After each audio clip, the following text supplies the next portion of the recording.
right, Wolf. Well, we just had the poll question there during Wolfing Down Your Lunch of what was the best trade the Cardinals made yesterday.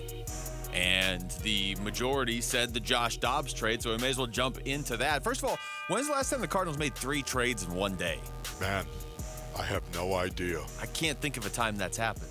But it's indicative of Monty Ossenfort and what he is saying when he makes all of these moves. And what he's saying basically is this is a very, very fluid situation right now, and I don't care. I know he's not trying to send a message to anybody, but inside that locker room right now, anytime you feel comfortable, do it at your own peril. Yeah, I think that's the message that whether Monty Ossenfort wants to send that or not, whether he's trying to send it, it's getting sent. Sometimes you send a message without intentionally doing it, right? Yes. And I don't think that's a bad message to have being sent. But it does. I mean, even just watching this team, doesn't that kind of put you on alert a little bit yesterday? Like, okay, well, I assumed that I think a lot of people looked at this season like, yeah, okay, it's try and get as high of a pick as we can. That's not how Monty Ossenfort is approaching it, other than he got, a first-round pick from the Texans. He's approaching this as all 53 spots on the roster, he's going to micromanage, for lack of a better term, until he gets his guys in there. And we're seeing it. Even if it's somebody that you kind of thought was like, yeah, that guy will be here. He's not really, doing that much for them to win games, but he's going to be here. Nobody's locked in here. I was asking this question before the show. Who do you really feel confident is definitely going to be here a year from now? And we all have some names we'd rattle off, but after yesterday, I don't know how confident you can feel anybody is going to be here unless they play well this year.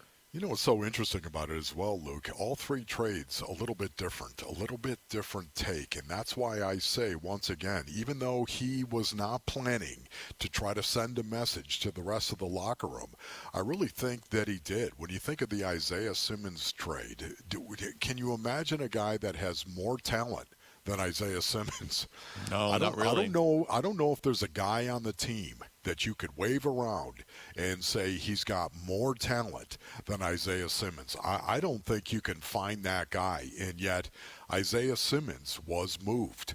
When you think of Josh Jones was at a depth position. He was not starting on the offensive line. Now, he was fighting for a starting job, but he was not a starter on the offensive line. It was a depth move right there.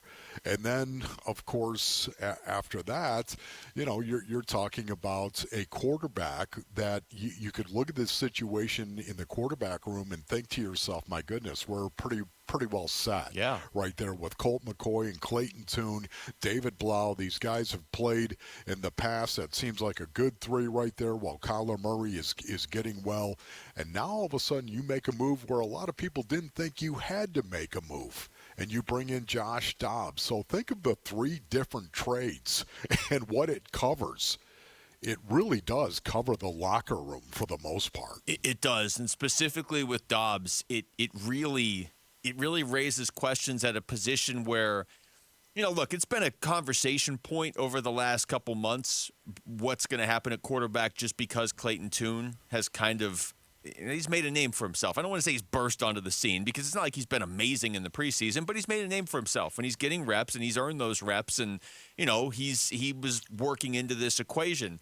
And it was already a question mark going into the season, not knowing how long this equation is going to stay this way before Kyler Murray comes back. But to your point, it kind of seemed like they had enough pieces. They just had to sort it out. Then you go get a guy like Josh Dobbs, and I'm guessing they didn't bring him in just to cut him a week from now. So He's in there now too. Exactly. That is the thing. I can't get over this, Basinonians, just looking at it. I still believe that Colt McCoy is going to be the week 1 starter. I still believe that. But there's a lot of evidence here against that assumption. There is. I was talking about this earlier. Colt McCoy hasn't been on fire. It's not like he's been bad, but it certainly is not a situation where Colt McCoy has been on fire. And Clayton Tune, this rookie that was drafted in the 5th round, who had the unmitigated temerity to actually say he thought he was the best quarterback in the draft, he hasn't been a disaster by any stretch of the imagination. He's been pretty solid, as a matter of fact. And now suddenly you go out and you bring in Josh Dobbs. Look, when Kyler Murray comes back, you've got to ask the question, who goes? Yeah. Because you're going to keep 3 quarterbacks. There's no doubt about that. When Kyler comes back, who goes? Is it going to be Clayton Tune? No. No, you're not going to let that rookie go. I think David Blau and Jeff Driscoll will already be gone. That's just me, and I wish them well. But it comes down to 2 veterans, man. When Kyler Murray comes back, is it going to be Colt McCoy or is it going to be Josh Dobbs? Let me ask you this. Do you think they already know the answer to that question, or was this a situation where, and I could see this being the case, where they saw Josh Dobbs is available. He obviously has ties to Monty Ossenfort and Drew Petzing, and they were like, let's get him. Kyler's probably not going to be back till at least, week 5 or whatever. We'll sort it out then. Because I'm with you. They just drafted Clayton Tune, and he hasn't given them a reason to cut him. And so right. in some ways, he's their guy. So I don't think he's going anywhere. And obviously, Kyler, when he comes back, is your starter. But I wonder if they just decided, let's see how this plays out. Or if they already kind of have their answer in mind. Yeah, and, honestly, right now, too, typically I would say, well, of course, yeah. Okay, you got Josh Dobbs. You traded for him. You brought him in here right now. He's not going to learn this offense without playing in a game. Are you really going to run Josh Dobbs out there in the first game of the season when he doesn't even have a snap, a preseason snap underneath his belt here with the team? Typically, yeah, you would say that. But what's interesting about this, and it's what you brought up and have many times, he knows this offense, and he knows this terminology because of Drew Petzing and what Drew Petzing has done and used. And this offense, I think he probably would be able to pick up fairly quickly. That just makes it even cloudier to me as to what this move means. He is a rocket scientist, too, as your brother pointed out. We had him on. So literally. Yes, literally. A rocket scientist. Here's Jim Wyatt, actually, on Burns and Gambo yesterday, talking about Josh Dobbs. Yeah, and he moves well. I mean, and really, to be honest with you, when you got a guy who's an aerospace engineer, that was his major. A guy was getting an astronaut. I mean, he picks up things very quickly, and you could tell that when he got here last year in December. He signed, and then less than a week later, he's starting and picking up the offense in a hurry, and then 10 days later, he's starting in a game trying to get this team in the playoffs, and if not for a late game turnover, he would have got the Titans into the playoffs last year. So there's no question he has the smarts. I think there's no question he has the arm strength and some athletic ability. And he's not a guy either that's going – he's probably about a perfect teammate as you could have because he's just a classy young man who is willing to help people around him. So let's see, Wolf. He already knows the offense, and he's an aerospace engineer. So I think he can pick up whatever parts of the offense he doesn't know in the next couple weeks if they chose to go down that route. Yeah, I definitely would agree with that. And, my brother Craig was talking about him as well and kind of gushing on him when the Steelers drafted him. What was that, 2017? Was it 2017? They drafted him in the 4th round.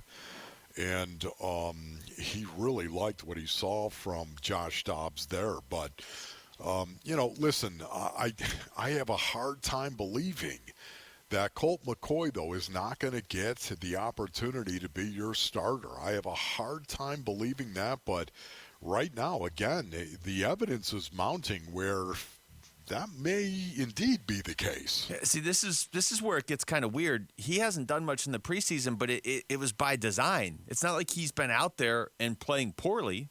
Colt McCoy, he got to throw 4 passes in one game and he got to throw 8 in the other one. So he just hasn't played much in the preseason because up until yesterday, it was just sort of assumed he would be the starter. So I don't know. Like, are we going to see him tomorrow now? I mean, it'd be very interesting to see who gets reps at quarterback tomorrow against Minnesota. Man, I honestly that would blow my mind if we actually saw Josh Dobbs out there in a Cardinal uniform, Brown 80,